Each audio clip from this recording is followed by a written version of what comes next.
అయినాడంటే అయినాడు లేదంటే లేదను పేరు పెట్టావా అంటే ముట్టా చెవ పెడతావా ముట్టా సాయి పెడతావా ముత్తే గంగరాజు పెడతావా నీకు పేరు చేస్తే యాభై పెట్టుకో ముత్తా శివన్న పెట్టుకో ముత్తా గంగరాజున పెట్టుకో ముత్తా సాయన్న పెట్టుకో ఈ 3 దాంట్లో యాభై చేసుకో ముత్తా సాయి పెట్టుకుంటావా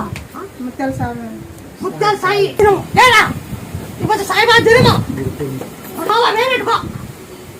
నీకు అన్ని కట్టుతాయి తింటే వచ్చినాము ఒడి పెట్టినాము ఏమో మళ్ళీ మొక్కున్నాము వచ్చినాము ఏమో ఇక్కడ మొక్కొని నా కొడుకు మంచి స్థితి రావాలా నేను అనుకున్నట్లు అక్కడే రావాలని మొక్కొని పోయినాను ఒడి బియ్యం వేస్తానని అనుకొని పోయినా సమే అది అనుకున్నాను వచ్చింది నేను కొన్ని రోజులు